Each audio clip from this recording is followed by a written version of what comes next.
Stocks oscillate between gains and losses as an eventful week draws to a close. Metals and financials are the big drags, while auto and PSU banks eke out gains. Lenskart attracts 147 marquee anchor investors ahead of the opening of its 7,000 crore rupee IPO. Expectations of a strong market expansion in India and the potential to grow overseas are the key drivers for the eyewear brand. The board of Swiggy will meet on the 7th of November to consider raising 10,000 crore rupees through a QIP. Even as revenues jump and the losses spike, the CFO tells CNBC-TV18 that the fundraise is to build a strategic reserve and for growth optionalities.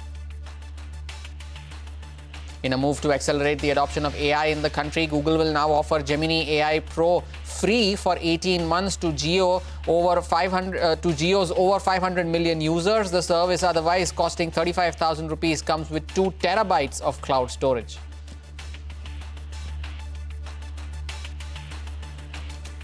Good afternoon, you're with us here on Business Lunch. We are coming to you live from the CNBC-TV18 Motilal Oswal studios. I am Hormuz Fatakia. Numbers coming in thick and fast, and what is turning out to be a very eventful week for our own markets, and the culmination of that is an very equally earnings heavy week as well. Numbers of BEL on your screens.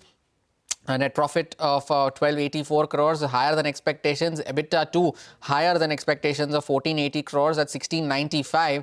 And margins too at 29.4%. So it's an operationally strong quarter for Bharat Electronics. So good numbers coming in. The order inflow for the quarter is something that will be awaited. And of course, the guidance in terms of the order inflow that the company is expecting will also be awaited from the management. But for now, numbers prima facie look a beat on expectations. The stock currently not doing much, but has run up significantly as well in the last few days. So a strong performance from BEL. And just a few minutes earlier, we were seeing numbers from ACC as well on your screens.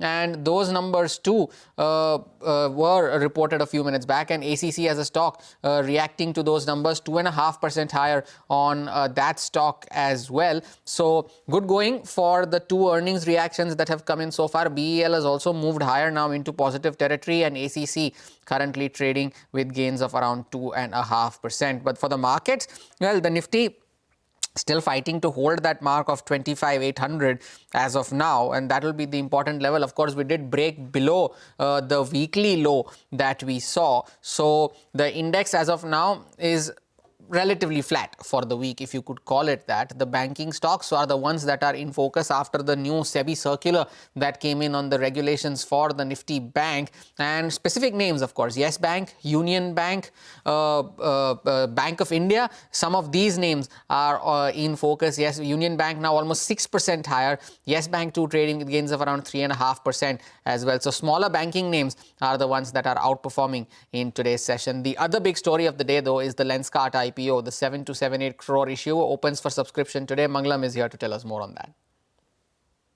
Well, the much spoken about, the much discussed and the much debated IPO finally opens today. It is Lenskart, a business that we know as, it has around 2,150 stores in every nook and cranny of the country, and increasingly 40% of their revenues coming in from outside of India in the Southeast Asian regions as well. But importantly, about the IPO, opens today up until November 4th, and it's a price band of 382 to 402 rupees per share, raising about 7,300 crores, of which fresh issue is 2,150. The rest is an offer for sale from promoters as well as investors in the company. Now, before the IPO opens for subscription, we had the anchor book update coming in as well. There was strong demand there, 3,300 crores allocated to nearly 150 anchor investors, which included a good mix of domestic mutual funds, domestic insurance companies, as well as global participants, which include the likes of New World, Capital Inc., Fidelity, T. Rowe, and BlackRock, etc. So a bunch of anchor investors have put their might behind Lenskart. What does the company do, and what does it intend to do with the money that it gets? Remember, it runs about 2,150 stores, has the back-end supply chain for eyewear as well. So they want to basically use 273 crores to start new company-owned, company-operated stores. 590 crores will be used for lease, rent, license agreements, and they will be investing in technology as well as R&D for about 213 crores as well. It designs a wide range of eyewear products. We know about that. They've made acquisitions as well. 40% of their revenue comes in from some of the acquisitions that they made outside of India. And if you look at their financials, last year they did numbers of close to around 6,500 crores, 6,600 crores on the revenue, had margins of 15% and a profit of nearly 300 crores, the first time that they turned profitable.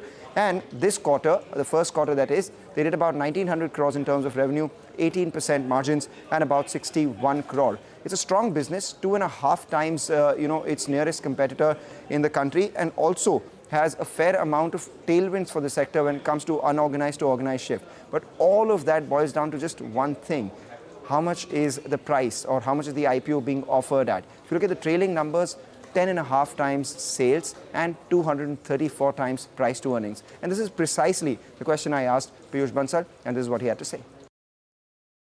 In the secondary market is the valuation that matters the most. And I'm looking at your numbers. You're seeking a post-money valuation for almost 70,000 crores in terms of market cap. Just basis trailing numbers, you are offered at a little over 230 times price to earnings, nearly 10.5 times sales.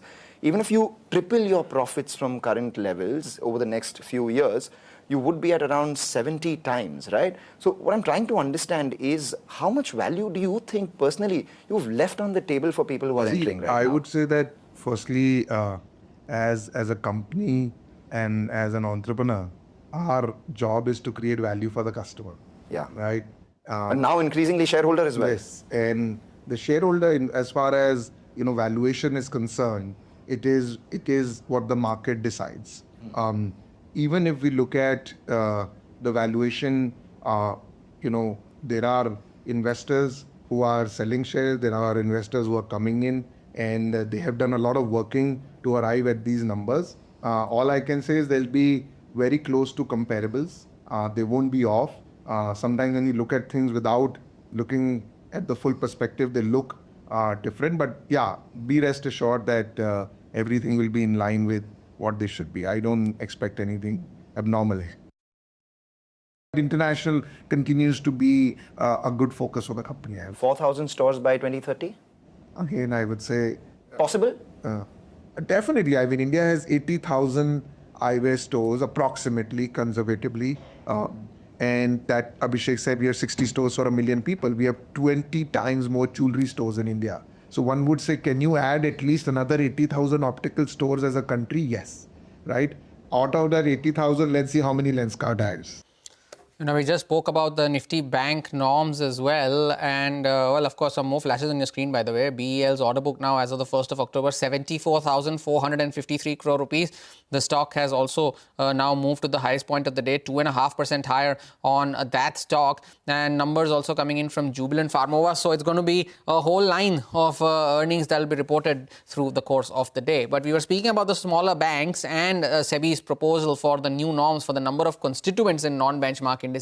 Vivek is here to break us down for us. Vivek. Well, that's right. So last evening, this is an incremental development as far as non-bank or non-derivative market concerned. And you're looking at two indices. Number one is the Nifty Bank and the other one is the Fin Nifty. So the non-benchmark indices, SEBI's eligibility criteria is as follows. The first one, the indices have to have a minimum of 14 constituents. The top constituents weight cannot exceed 20%, so it has to be less than or equal to 20%. The combined weight of the top three constituents has to be less than or equal to 45%. And lastly, all other constituents' individual weights must be lower than those of the higher weighted constituents. So now analysts have gone and done number crunching as well as price crunching as to what exactly this would mean as far as the Nifty Bank Index is concerned. So number one, right now there are 12 constituents, so that will increase. So which are the likely candidates that could get included? Union Bank of India, Yes Bank, as well as Indian Bank are the three companies or the three banks that could get added to the Nifty Bank Index. On the other hand, in order to make way, and in fact not make way, but in order to give enough headroom for these stocks to be added, there has to be weight reduction in the top two weighted stocks of the Nifty Bank. So HDFC Bank as well as ICICI Bank could see some weight reduction on the back of that. The SEBI's consultation paper actually has given some leeway. In fact, they're saying that this can be done in 4 monthly tranches up to 31st of March 2026. Vivek, thank you for that update there. And also smaller banks doing well for themselves in today's session. Now, Reliance has tied up with Google to offer free Gemini AI access to 505 million Reliance Jio users. Rima is here with more details on this. Rima. Very exciting news for all Reliance Jio users. As you rightly pointed out, Gemini AI access will be available to all Jio users. That's more than 500 million plus as things stand today. Early access will be provided to the youth, 18 to 25 years of age. And this value, I mean, if you go to purchase it for 18 months, it would cost close to about 35,000 rupees. That's $400 million. With this access to Gemini AI, you can create videos, you can make your own pictures, plus you get access to 2 TB of cloud storage. But you know, there has been this race by global tech companies to tap and hook India's internet population. So previously, it was Perplexity which tied up with Bharti Airtel. Then OpenAI said the ChatGPT Go, which is their, the lightly paid version, will be available for free for all Indians starting November. So there is this rush to hook in the Indians, get perhaps their data, and tying up with telcos like Bharti Airtel and Jio is just easy marketing access. But this partnership of Reliance Industries and Google extends beyond providing, Gemini. They're also working together to provide Indian companies better access to Google's special AI chips called tensor processing units. And Reliance Intelligence will also help businesses use Google's AI new platform called Gemini Enterprise. Back to you. Rima, thank you for that update. Now, Swiggy reported numbers yesterday. The losses widened compared to last year. But the other big news was the fact that they are planning to raise up to 10,000 crore rupees via QIP. Now, earlier today, we spoke to its CFO, Rahul Bothra, about their fundraising plans and also on the outlook going ahead. Listen into what he had to say. What we have seen in the quick commerce business is that the growth has accelerated. This was the third consecutive quarter of 100% plus growth that we delivered in that business. We've also seen a lot of investments, coming into the sector, both legacy players as well as new players wanting to enter a very, very, high growth segment.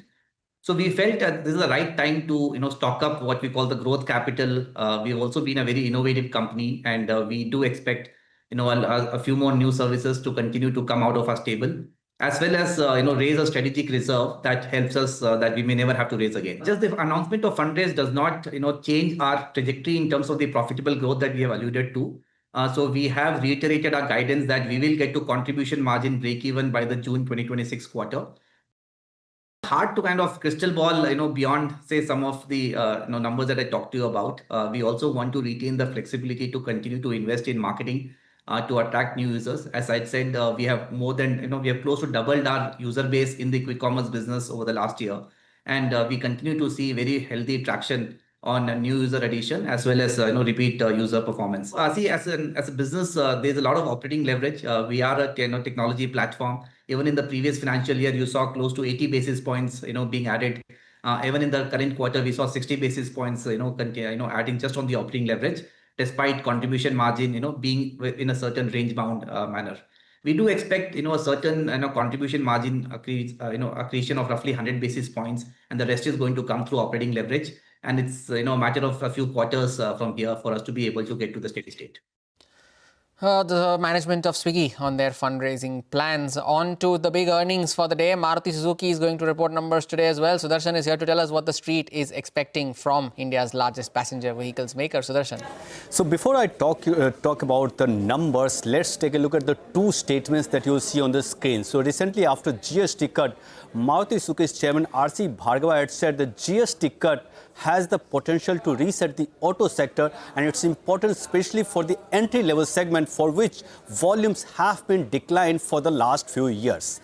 Second statement has come from Suzuki Corp chairman, who has said that in India, company is facing the intense competition, and the competition is as such that it has not seen in the last 40 years. So it tells you the story, because Maruti is the leader in the entry-level segment, and in the SUV space, it has been increasing the market share. So Suzuki, the competition that he's talking about, is mainly talking about SUV. Now coming to the numbers. So we are expecting a profit to decline by 7%. Revenue may increase by 7% as volumes have increased both on a sequential basis as well as year-on-year. EBITDA may come down by 5% to around 4,200 crore, and margin may slip below 11% after a few quarters. It may come to 10.6% versus 11.9% in the same quarter last year.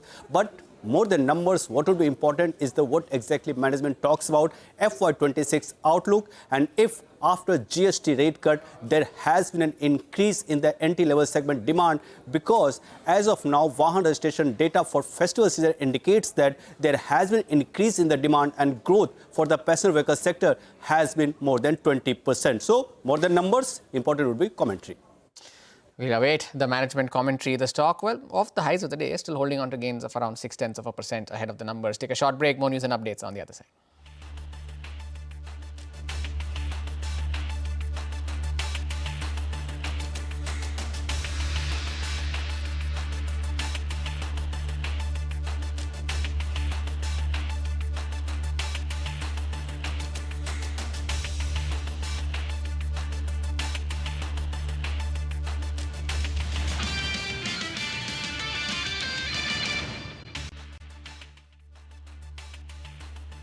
Welcome back. Now, SEBI Chairman Tuinkant Pandey, speaking at the Business Standard BFSI Summit 2025, spoke about the regulator's view on the derivatives market. Let's go across to Yash for more on this. Yash.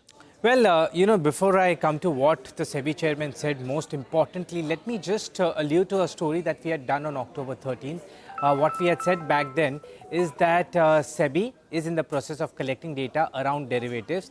Now, importantly, any action on weekly expiries will be taken only if there is a heightened retail activity that shows up in the data. Even if there is a heightened retail activity which shows up on data, there are other measures which SEBI would first look at before really taking any action when it comes to the weekly expiry. Today, the SEBI chairman made some very important statements which sort of indicate towards the same story that we had done on October 13th. First one, market regulator SEBI chairman said that they have to find the right approach towards the derivative market. Also, he said that many market participants are using weekly expiry as an instrument, and hence you cannot just go ahead and shut down weekly expiry. He also said that there are various measures which have already been announced. Some have kicked in, some are yet to kick in October, December, and the data collection process is going on. But importantly, that one statement becomes very crucial, where he says that there are many market participants who are using weekly expiry as an instrument, and market regulator SEBI cannot just go ahead suddenly and remove weekly expiry.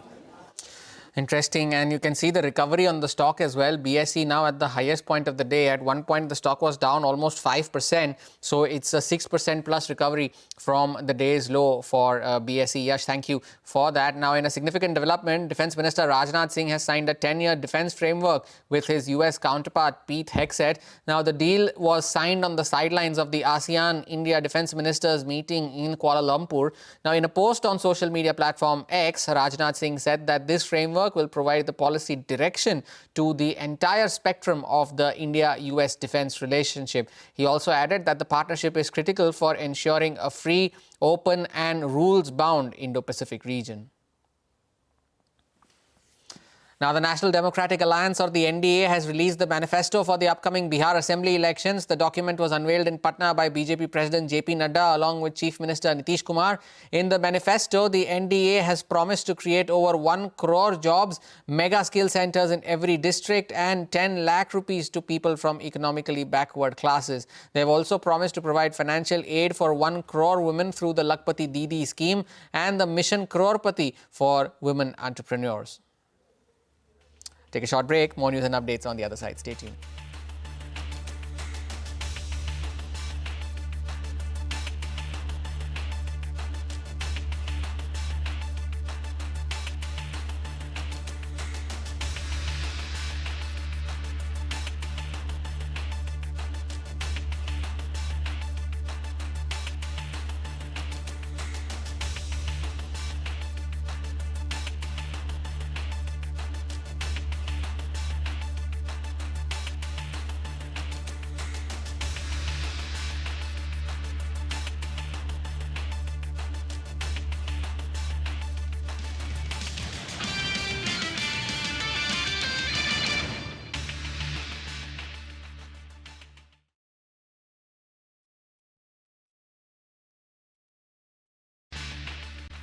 Welcome back. Just before we move on, pull up Strides Pharma. The stock has now moved to the highest point of the day. Some very, very strong results coming in for the company. 9% higher now on the stock, closing in on its 52-week high of 972. Margins were up almost 5 percentage points. I'll get you more details on the other side of the break. But the big news from last night, a win that felt bigger than all other wins, a semi-final that felt like a final. You've seen it all in the movies over the years, but on Thursday night, we got to experience Chak De, Dangal, Lagan, all of it in real life, and that is how every single follower of Indian cricket felt last night as Team India, with their backs against the wall, facing a record run chase in a World Cup semi-final, pulled off a heist to remember against the defending champions Australia.